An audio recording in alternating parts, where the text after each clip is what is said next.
Hello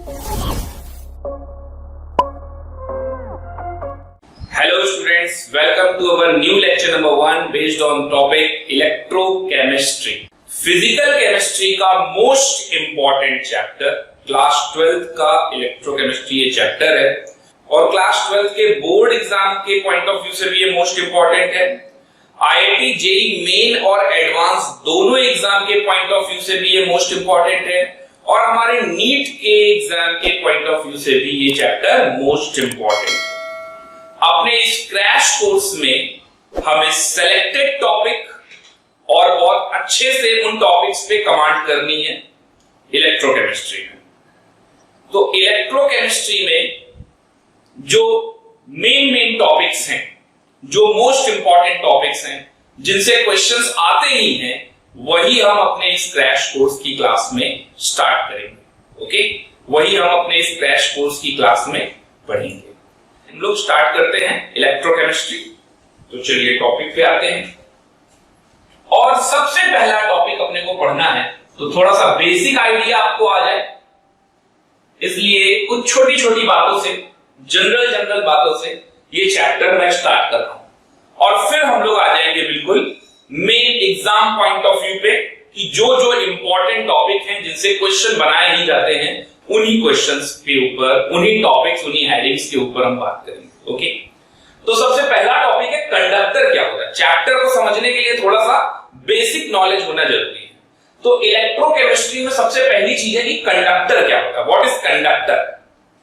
तो एक ऐसा सब्सटेंस जो कि चार्ज को पास करे, the substance which allow the passage of electric current. Okay, this is called conductor. लिख लेंगे आप लोग, the substance which allow the passage of electric current is called conductor. अब बात होती है कि कंडक्टर कितने टाइप के होते हैं। तो भाई कंडक्टर दो टाइप के होते हैं। कौन कौन से? एक तो होता है मेटेलिक कंडक्टर और एक होता है इलेक्ट्रोलाइटिक कंडक्टर।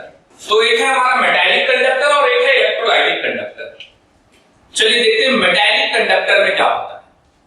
कंडक्टर क्या होता है मैंने आपको बता दिया, which allow the passage of electric current.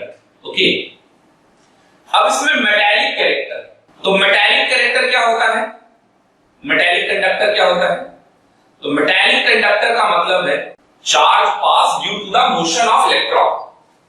और इलेक्ट्रोलाइटिक कंडक्टर क्या होता है?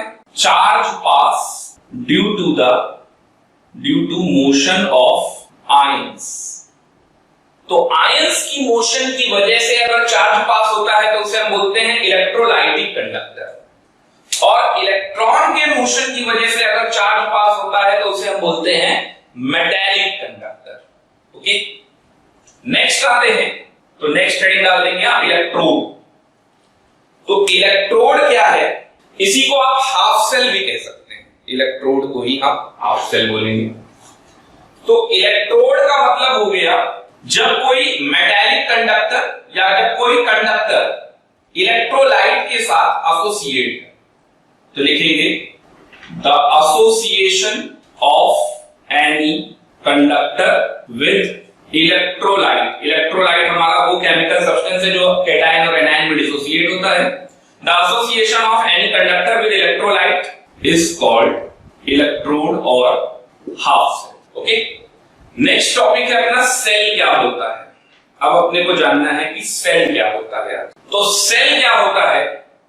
इसी तरीके के दो इलेक्ट्रोड्स या दो हाफ सेल जो कि आपस में कनेक्ट किए जाएंगे थ्रू कंडक्टर, इस पूरी असेंबली को हम कहते हैं सेल। तो लिखेंगे the combination of two electrodes through a conductor, the combination of two electrodes through a conductor, through a current carrying conductor. तो मतलब है कि ये conductor, this assembly is called cell. अब हम सेल के बारे में जानते हैं। तो सेल दो टाइप के होते हैं, इलेक्ट्रोलाइटिक सेल और दूसरा है इलेक्ट्रोकेमिकल सेल। इलेक्ट्रोलाइटिक सेल और दूसरा है electrochemical cell.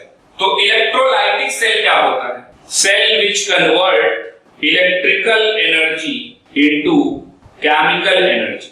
Cell which convert electrical energy into chemical energy.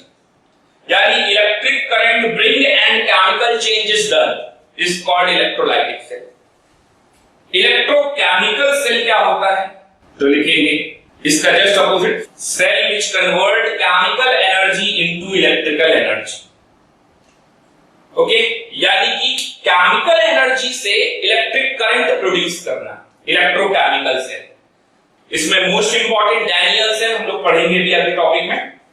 Electrolytic cell यानी कि इलेक्ट्रिकल एनर्जी से केमिकल एनर्जी को कन्वर्ट, केमिकल एनर्जी में कन्वर्ट करना.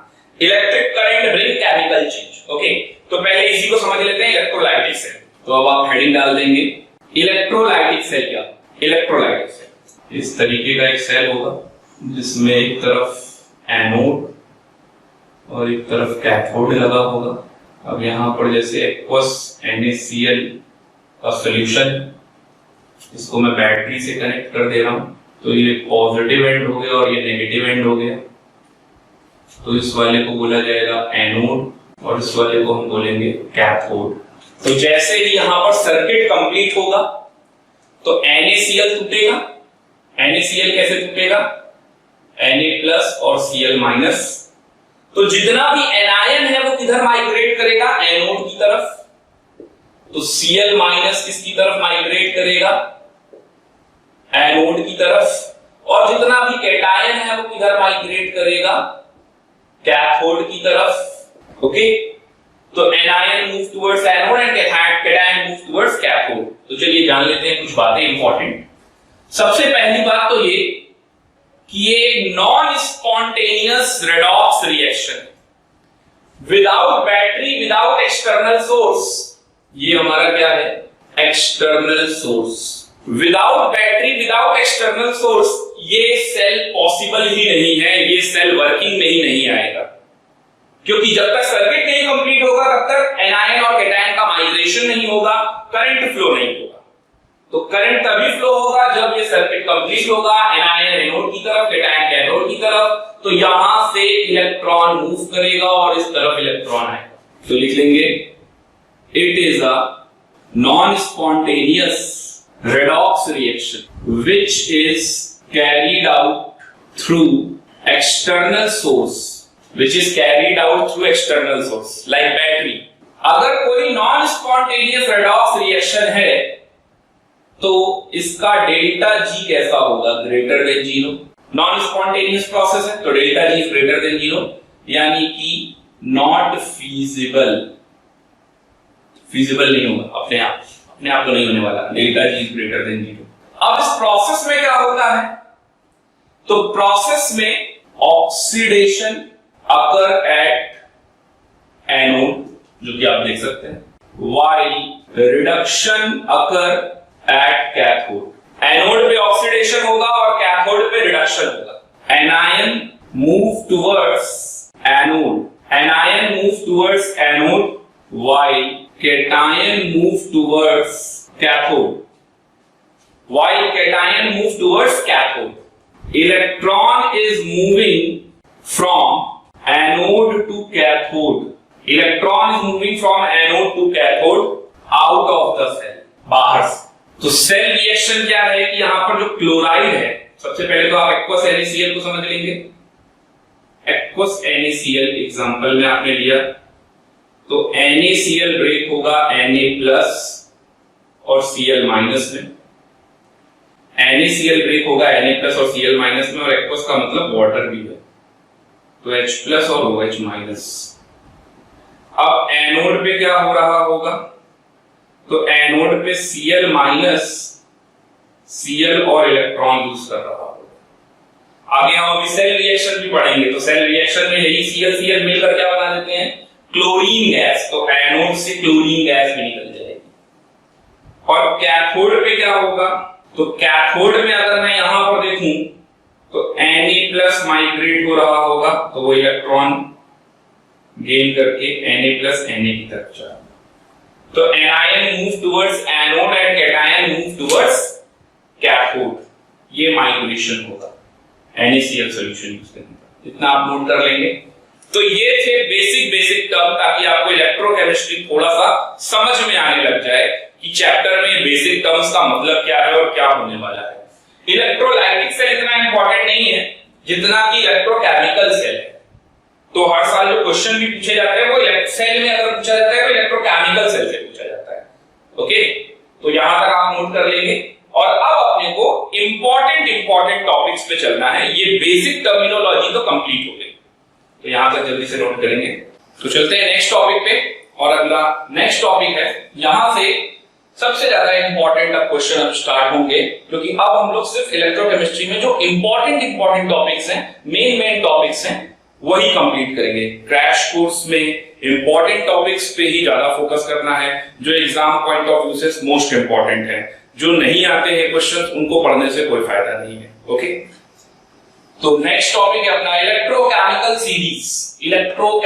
Series ECS. ओके, चलिए देखिए, सबसे पहले तो अपने को क्या करना है, इलेक्ट्रोकेमिकल सीरीज एक बना लेनी है, जैसे मैंने ये बनाई है, आपको भी बनानी है। अब इलेक्ट्रोकेमिकल सीरीज में से रिलेटेड जो क्वेश्चंस आते हैं, कुछ ऐसे मेटल्स हैं जो कि मोस्ट पॉपुलर है, उनके बारे में, उनकी पोजीशन के बारे में आपको मालूम ही होना चाहिए। बट ज्यादातर क्वेश्चनों में फिर ये होगा कि उसका स्टैंडर्ड रिडक्शन पोटेंशियल मेटल का दिया जाएगा, और आप स्टैंडर्ड रिडक्शन पोटेंशियल से ये पता लगा लोगे कि कौन सा मेटल ज्यादा रिएक्टिव है या कौन सा मेटल लेस रिएक्टिव है। ओके, तो ये मैंने कुछ मेटल्स, कुछ एलिमेंट्स बना रखे हैं, इनमें मेटल नॉन मेटल दोनों ही है, तो कुछ एलिमेंट्स बना रखे हैं, और इलेक्ट्रोकेमिकल सीरीज एनसीईआरटी में जो बनी है उसका रिवर्स करके मैंने बनाया है। एनसीईआरटी में अगर आप देखोगे तो Li+ आपको सबसे नीचे दिखेगा और F2 सबसे ऊपर दिखेगा। मैंने थोड़ा अलग तरीके से इसको बनाया है। तरीका वही है, चाहे नीचे वाले को ऊपर करके पढ़िए या ऊपर वाले को नीचे पढ़ के समझ के करिए, बट आपको कॉन्सेप्ट क्लियर होना चाहिए। चलिए देखिए, तो यहां पर ये जो एलिमेंट्स आपको दिख रहे हैं, इनको इनके एसआरपी वैल्यू पे रखा गया है। यानी ये जो वैल्यू है, ये कौन सी वैल्यू है, एसआरपी। एसआरपी का मतलब निकलेंगे स्टैंडर्ड रिडक्शन पोटेंशियल, और स्टैंडर्ड रिडक्शन पोटेंशियल पे स्टैंडर्ड टेम्परेचर होता है 25 डिग्री सेल्सियस, यानी कि 298 केल्विन। इस टेम्परेचर पर अगर कंसंट्रेशन स्टैंडर्ड की बात की जाए तो 1 मोलर, ओके, और अगर कोई गैस यूज हो रही है तो उसका प्रेशर 1 बार। तो ये स्टैंडर्ड कंडीशन होती है। इन स्टैंडर्ड कंडीशन पे इनका रिडक्शन पोटेंशियल नोट किया गया है, और उसके बेसिस पे ये पूरी इलेक्ट्रोकेमिकल सीरीज बनाई गई है। इसे आप रिएक्टिविटी सीरीज भी कह सकते हो। तो एलिमेंट कौन सा कहां पे रखना है, तो लिथियम को मैंने सबसे ऊपर रखा है, क्योंकि लिथियम हमारा कैसा होता है, मोस्ट पावरफुल रिड्यूसिंग एजेंट, यानी ये बेस्ट रिड्यूसिंग एजेंट, ओके। ये सब एक्वस सॉल्यूशन में है। और अगर आप F2 को देखोगे तो ये है बेस्ट ऑक्सीडाइजिंग एजेंट। एलिमेंट्स को अगर उनके स्टैंडर्ड रिडक्शन पोटेंशियल के ऑर्डर में अरेंज किया जाए तो ये बन जाती है अपनी इलेक्ट्रोकेमिकल सीरीज। अब आप देखेंगे यहां पर इन एलिमेंट्स को कैसे लिखा गया है, तो मेटल जो भी होगा वो रिडक्शन क्या शो करेगा। अब मेटल का रिडक्शन कराना है, तो मेटल का रिडक्शन कभी नहीं होता। ये हम लोग कॉमन लैंग्वेज में बोलते हैं कि कॉपर का रिडक्शन हो गया, कॉपर रिड्यूस हुआ। कॉपर क्यों रिड्यूस होगा, कॉपर रिड्यूस होकर Cu- में जाएगा क्या, तो मेटल आयन का रिडक्शन होगा और नॉन मेटल का रिडक्शन हो जाएगा। तो यहां पर आप देखेंगे कि Li+ का रिडक्शन हो रहा है और किसमें जा रहा है, Li में। तो E नॉट ऑफ, नॉट का मतलब स्टैंडर्ड कंडीशन, E का मतलब EMF, इलेक्ट्रोड पोटेंशियल। तो standard electrode potential of Li+ by Li कितना है, माइनस का 3.05 वोल्ट। तो जिस किसी का भी SRP value, standard reduction potential, जितना ज्यादा नेगेटिव होगा वो उतना अच्छा रिड्यूसिंग एजेंट होगा, यानी वो सबसे ज्यादा रिएक्टिव होगा, यानी कि वो दूसरे मेटल को रिप्लेस कर देगा और खुद ऑक्सीडाइज हो जाएगा। ओके, अब बात करते हैं नीचे के साइड पे। तो जिसका भी स्टैंडर्ड रिडक्शन पोटेंशियल जितना ज्यादा हाईली पॉजिटिव होगा वो उतना अच्छा ऑक्सीडाइजिंग एजेंट होगा। तो सबसे ज्यादा ई नॉट वैल्यू पॉजिटिव में मिलती है F2 के केस में, यानी कि F2 हमारा क्या हो जाएगा, बेस्ट ऑक्सीडाइजिंग एजेंट। यानी फ्लोरीन खुद रिड्यूस होगा तो दूसरे को क्या करेगा, ऑक्सीडाइज। फ्लोरीन को कोई भी ऑक्सीडाइज नहीं कर सकता, फ्लोरीन खुद क्या होगा, रिड्यूस, तो दूसरे सबको क्या कर देगा, ऑक्सीडाइज। तो ये हो गया best oxidising agent. In the same way lithium खुद हमेशा क्या होगा, ऑक्सीडाइज, तो दूसरे को क्या करेगा, रिड्यूस। ओके, तो Li जाएगा Li प्लस में हमेशा, और यहां पर जो वैल्यू दी गई है वो E not of Li plus by Li की वैल्यू दी गई। एक बात और आपको बतानी है कि हमेशा SRP वैल्यू, बल्कि आप यहां लिख लीजिए, standard reduction potential is equal to minus times of SOP, standard oxidation potential. ये आपने 12th क्लास में पढ़ा भी होगा, फिर भी मैं क्रैश कोर्स में आपका रिवाइज करा देता हूं। तो standard reduction potential is equal to minus times of SOP, standard oxidation potential. Example के तौर पे आप देखिए, जैसे E नॉट ऑफ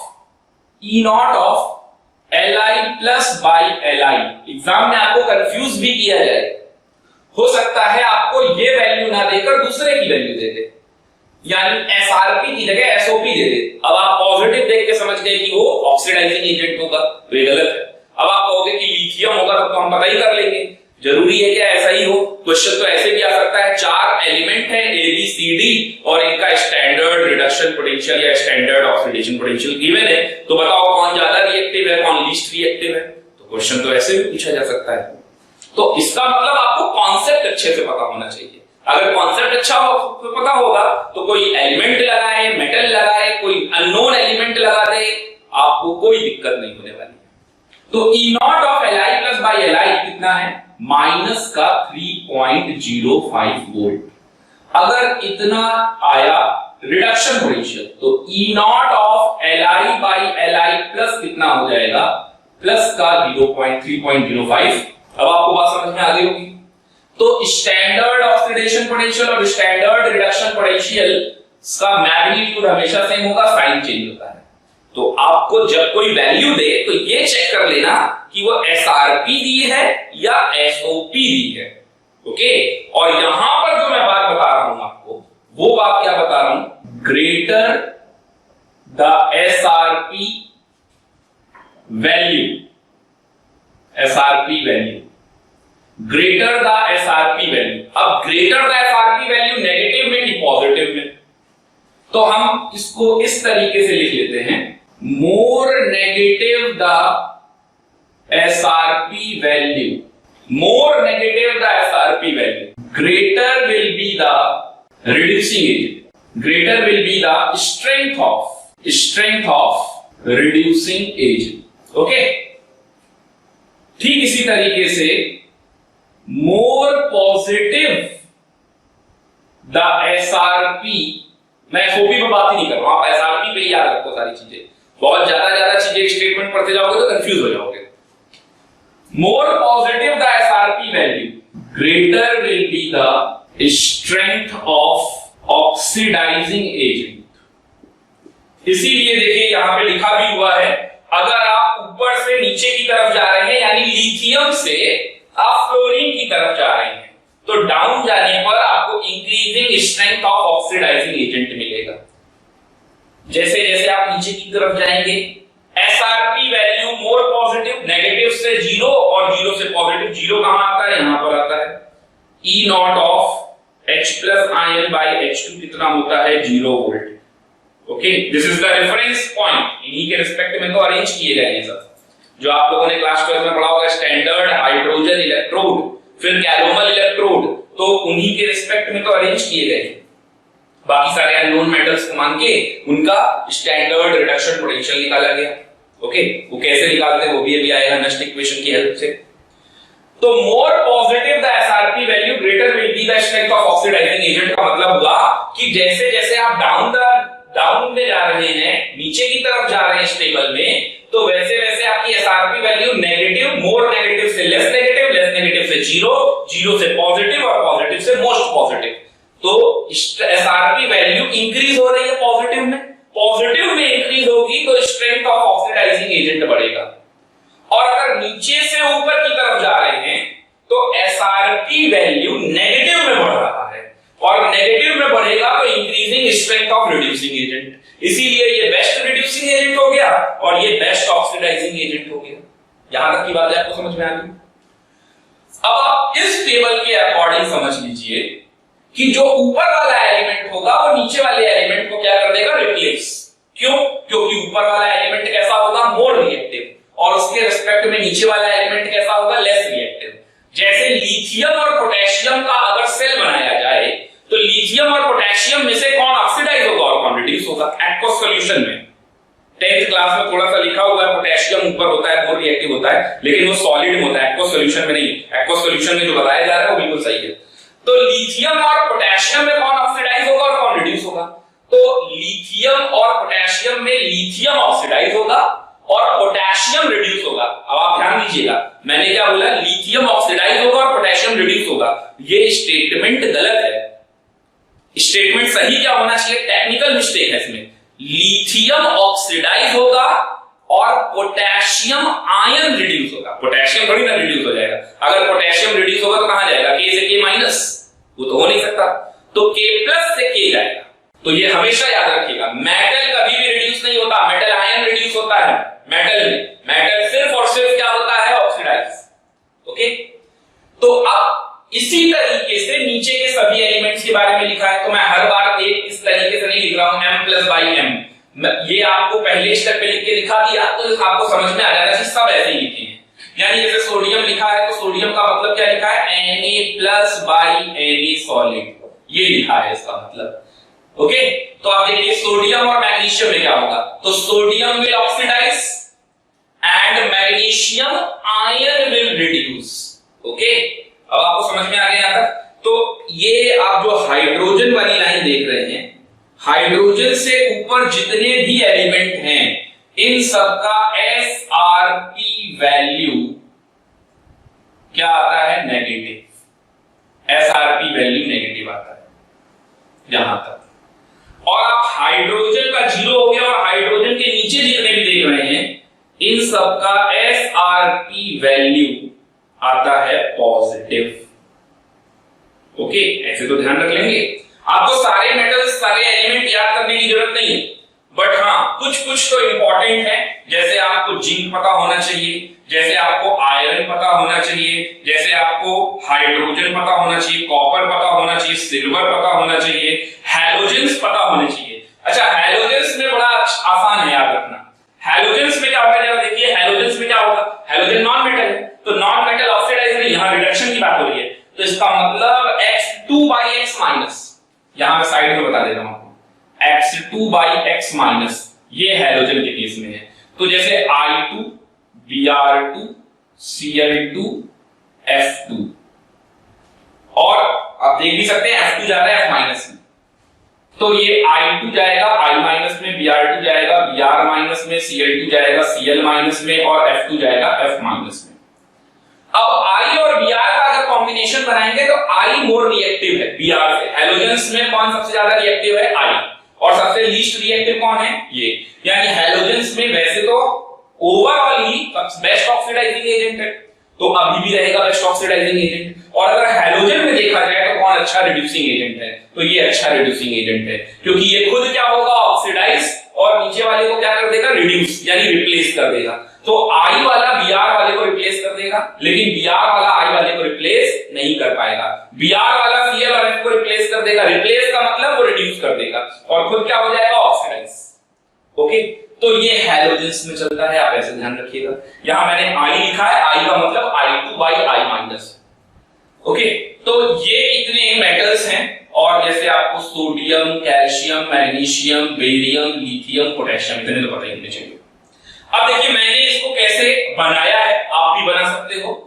ये रटने का क्या तरीका है, तो ये जो एलिमेंट्स दिख रहे हैं आपको, उन्हीं के नाम पे मैंने रट लिया है और उन्हीं के नाम पे आप भी रट सकते हो, और नहीं रटना है तो एटलीस्ट आपको इतने एलिमेंट्स की पोजीशनिंग पता होनी चाहिए, बाकियों में कोई याद करने की कोई जरूरत नहीं। देखिए मैं पहले से ही बोलता रहा, अगर आप याद कर लेते हो किसी चीज को तो आपका प्लस पॉइंट है, बट ऐसा नहीं है कि आपको याद ही करना है, क्योंकि इस तरीके के क्वेश्चन जो आपको नष्ट इक्वेशन के फॉर्म में मिलेंगे, आपने 12th क्लास में भी देखा होगा, तो वो सारे क्वेश्चंस में एसआर की वैल्यू दी जाती है, लेकिन कुछ कॉन्सेप्चुअल क्वेश्चंस होते हैं जहां पर एसआर की वैल्यू कभी कभी नहीं देते हैं और अपने को आंसर देना होता है। वो कॉन्सेप्चुअल क्वेश्चन कैसे हैं अभी आगे आएंगे तो बताता हूं। तो पहली बात कर लेते हैं जरा सीरीज की। तो देखिए सीरीज कैसे याद करनी है आपको। लिथियम, तो ली लिखा है ना आपको, बस इन्हीं अल्फाबेट से पढ़ते जाओ। लिक बा सर का नाम मज अल मंजन, पहले आप मंजन तक आ जाओ। लिक बा सर का नाम मज अल मंजन, कर फे कड को नी सन पब हाइड्रोजन, कर फे कड को नी सन पब हाइड्रोजन। हेलोजन्स को अगर मैं साइड कर दूं, हेलोजन्स को मैंने बता दिया तो आप हेलोजन हटा दीजिए, तो बाकी जो बचे उनको कैसे याद करना है। क्यू अज हज, क्यू अज हज पट आयु, क्यू अज हज पट आयु, और लास्ट में फ्लोरीन। और हेलोजन्स के बारे में आपको पता है, तो एक बार फिर से जल्दी से रिवाइज करते हैं।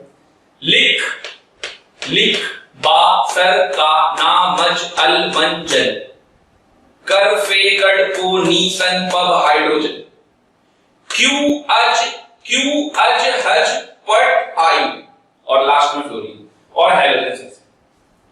तो ये हो गया लर्निंग टेक्निक। अब मैं आपको बताता हूं आखिर में लर्निंग टेक्निक आपको क्यों सिखा रहा हूं। क्वेश्चंस आएंगे, उनकी एसआरपी वैल्यू आएगी, उससे आप देख के समझ जाओगे। जिसकी SRP value standard reduction potential, ये जरूर ध्यान रखिएगा, जिसकी एसआरपी वैल्यू मोर नेगेटिव, इसका मतलब वो ज्यादा रिएक्टिव है, वो दूसरे वाले को रिप्लेस कर देगा। और जिसकी एसआरपी वैल्यू मोर पॉजिटिव, इसका मतलब वो बेस्ट ऑक्सीडाइजिंग एजेंट है, वो खुद रिड्यूस होगा और दूसरे को क्या करेगा, ऑक्सीडाइज करेगा। तो ये टेबल पहले तो आप बना लीजिए जल्दी से। अब कुछ कॉन्सेप्चुअल क्वेश्चंस, जैसे कि कॉपर सल्फेट, एक बीकर में कॉपर सल्फेट का सॉल्यूशन है, उस बीकर में अगर मैं एक लोहे की कील डालूं, आयरन नेल, तो क्या होगा। बड़ा सिंपल सा सवाल है क्लास 10th का।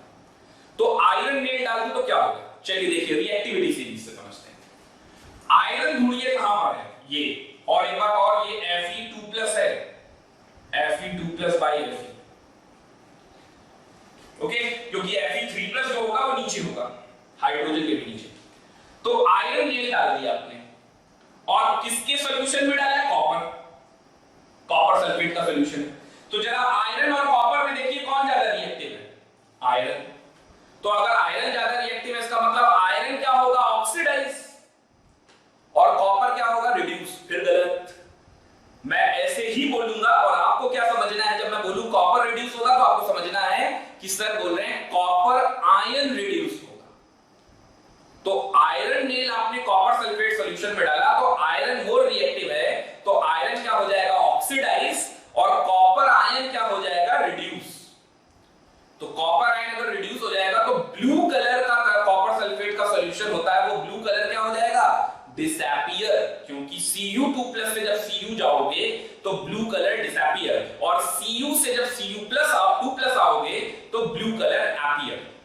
तो ये एक इंपॉर्टेंट सा, एक सिंपल सा रीजनिंग क्वेश्चन हो गया। ओके, चलिए दूसरे क्वेश्चन पे आते हैं। क्या हम कॉपर के बीकर में सिल्वर नाइट्रेट का सॉल्यूशन रख सकते हैं, या फिर इसका उल्टा, क्या हम सिल्वर के पॉट में कॉपर सल्फेट का सॉल्यूशन रख सकते हैं। अगर रख सकते हैं, किस में रख सकते हैं, कौन सा वाला पॉसिबल है, कौन सा वाला पॉसिबल नहीं है, विद प्रॉपर रीजनिंग बताना है। तो चलिए देखिए, कॉपर के बीकर में क्या सिल्वर नाइट्रेट सॉल्यूशन रख सकते हैं, तो समझिए कॉपर कहां है, यहां, और सिल्वर नाइट्रेट में Ag+ होगा। तो कॉपर और सिल्वर में कौन ज्यादा रिएक्टिव है, कॉपर, कॉपर ज्यादा रिएक्टिव है। इसका मतलब कॉपर क्या होगा, ऑक्सीडाइज, और सिल्वर आयन क्या होगा, रिड्यूस। तो अब आपने बीकर किसका लिया, कॉपर का, सॉलिड कॉपर, और सॉल्यूशन किसका लिया है, सिल्वर नाइट्रेट यानी Ag+ आयन। तो कॉपर क्या होगा, कॉपर क्या होगा, ऑक्सीडाइज, और सिल्वर आयन क्या होगा, रिड्यूस। तो इसका मतलब नहीं रख सकते, तो कॉपर के बीकर में सिल्वर नाइट्रेट सॉल्यूशन नहीं रख सकते। अच्छा उल्टा करके देखते हैं, चलिए पॉसिबल है या नहीं। अब क्या हम सिल्वर के बीकर में कॉपर सल्फेट तो सिल्वर का बीकर ये है, सिल्वर ये है और कॉपर ऊपर है, तो कॉपर सल्फेट सॉल्यूशन रखना है चांदी के बर्तन में, सिल्वर। तो Ag लेस रिएक्टिव है और कॉपर मोर रिएक्टिव है, तो कॉपर सल्फेट तो पहले से ही Cu2+ में है, अब कहां जाएगा? और Ag ऑक्सीडाइज होगा नहीं क्योंकि Ag क्या है, लेस रिएक्टिव है। तो हाँ, ये सेकंड नंबर वाला केस पॉसिबल है। ओके, इसका मतलब क्या होगा? अब आप इससे समरी बनाओ। अब ऐसे ही क्वेश्चन करते रहोगे तो बहुत सारे हो जाएंगे। हमेशा अगर आपको किसी चीज को स्टोर रखना है और आप चाहते हो उसी फॉर्म में रहे, तो उसी फॉर्म में रखने के लिए हमेशा मोर रिएक्टिव मेटल आयन का सॉल्यूशन होना चाहिए और लेस रिएक्टिव मेटल का पॉट होना चाहिए। आप लिख लीजिए इस बात को, to keep the solution always the pot should be a metal of, the pot should be a less reactive metal, pot should be a less reactive metal। जैसे आप देखिए less reactive metal सिल्वर का बर्तन है, pot should be less reactive metal while the solution should be more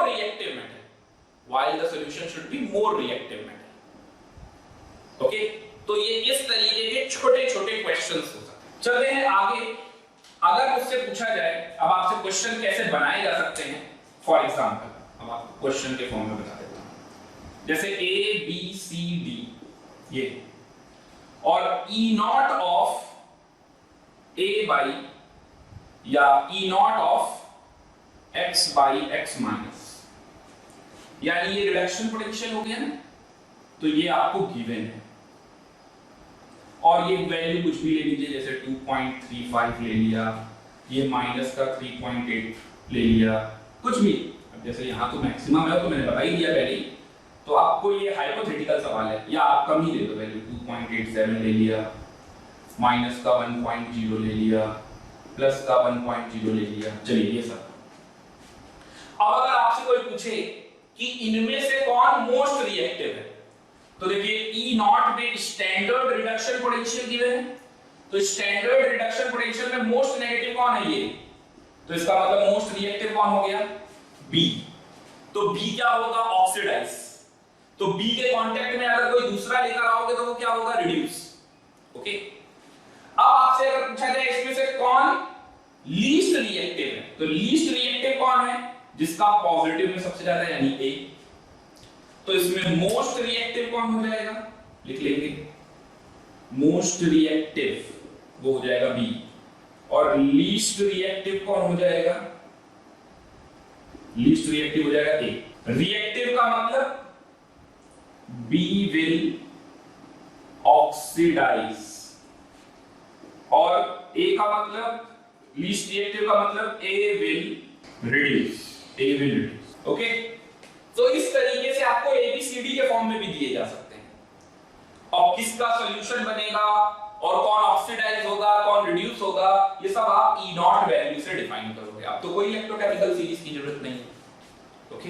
तो ये आप note कर लीजिए, और वो जो मैंने रीजनिंग क्वेश्चन बताया उनको भी आप नोट कर लीजिए। Can we store copper in a silver night copper, can we store copper sulphate in a beaker of silver, और can we store silver nitrate solution in a beaker of copper, okay. तो इन क्वेश्चनों को भी note कर लीजिएगा। अब एक चीज आपको और बतानी, जैसे अभी मैंने आयरन नेल और कॉपर सल्फेट का सॉल्यूशन की बात की, तो आयरन नेल और कॉपर सल्फेट की जो सॉल्यूशन की मैंने बात की उसी पर बेस्ड कि ये बीकर है, बीकर में कॉपर सल्फेट है और इसमें मैंने Fe नेल, आयरन नेल डाल दी, तो क्या होगा? तो देखिए एक्चुअल में सेल रिएक्शन क्या है, और ये तो मैंने आपको लॉजिकली बताया कि ऐसा क्यों हो रहा होगा रिएक्टिविटी सीरीज के थ्रू। अब मैं इसको प्रूफ भी करने जा रहा हूं। मैं प्रूफ कर दूंगा कि आखिर यहां पर ये रिएक्शन फिजिबल क्यों नहीं है, या क्यों हो जा रहा है, चेंज क्यों हो जाएगा। अगर उल्टा करेंगे तो नहीं होगा, अभी ये फिजिबल है, ये रिएक्शन तो हो ही जाएगी। तो आयरन मोर रिएक्टिव है, तो आयरन का क्या होगा? ऑक्सीडेशन, Fe जाएगा Fe2+ प्लस 2 इलेक्ट्रॉन। अब आप देखिए कॉपर सल्फेट को तो आप Cu2+ और SO4 2- में समझ ही सकते हो, ब्रेक ही कर सकते हो।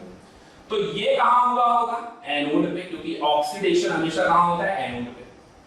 और रिडक्शन के लिए Cu2+ उसी 2 इलेक्ट्रॉन को गेन करके क्या बना देगा? Cu। तो आप देख सकते हैं आयरन Fe के फॉर्म में नहीं बल्कि फेरस सल्फेट के फॉर्म में आ जाएगा। और कॉपर सल्फेट किसमें कन्वर्ट हो जाएगा? कॉपर में।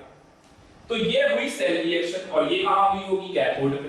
अब जब आप इससे नेक्स्ट सेल रिएक्शन बनाओगे तो आएगा Fe plus Cu2+ gives up Fe2+ plus Cu।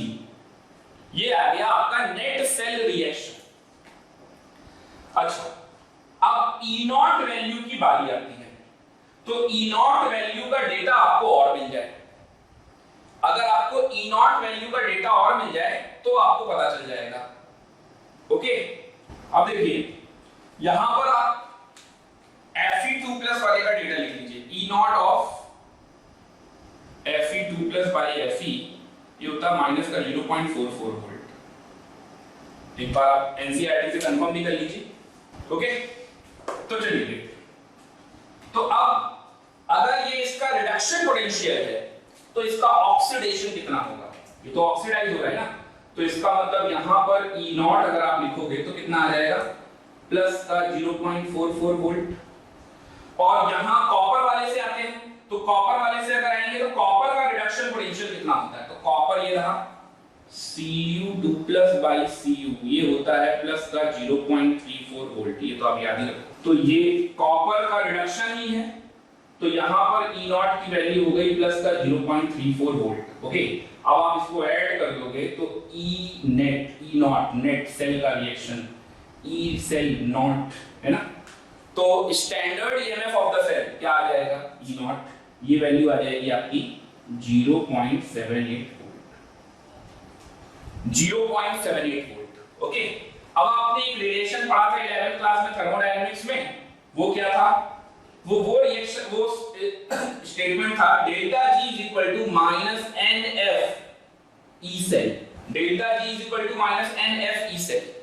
अब आप देखो यहां पर F तो फैराडे होता है 96,500, N क्या है? नंबर ऑफ इलेक्ट्रॉन एक्सचेंज, तो N की वैल्यू है 2, F की वैल्यू है 96,500। E सेल आपका कैसा है? तो आपको इसमें नष्ट इक्वेशन और लगानी पड़ेगी, आपको E सेल पॉजिटिव मिल जाएगा। तो अगर ये E सेल हमारा पॉजिटिव आया तो ये डेल्टा G हमारा कैसा आएगा? नेगेटिव। इसका मतलब ये रिएक्शन क्या हो जाएगी? फीजिबल हो जाएगी। तो इसका ईएमएफ अगर आप निकालेंगे, अभी तो ये E0 आया है, नेक्स्ट इक्वेशन लगेगी तो E सेल भी आ जाएगा। तो इसका E सेल पॉजिटिव आएगा तो डेल्टा G नेगेटिव आएगा, यानी ये रिएक्शन फीजिबल है। अब आप इसका उल्टा करोगे तो आपका E सेल कैसा आएगा? नेगेटिव, और माइनस माइनस क्या हो जाएगा? प्लस, तो डेल्टा G कैसा हो जाएगा? पॉजिटिव। इसका मतलब ये रिएक्शन कभी भी फीजिबल नहीं होगी। तो हम न्यूमेरिकली इस चीज को सॉल्व करके प्रूव कर सकते हैं कि कौन सी रिएक्शन फीजिबल होगी और कौन सी नहीं होगी, और लॉजिकली हम इलेक्ट्रोकेमिकल सीरीज की हेल्प से बता सकते हैं कि क्या ये रिएक्शन फीजिबल है या नहीं। ओके, तो इतना नोट कर लेंगे आप, ये क्वेश्चन भी नोट कर लीजिए।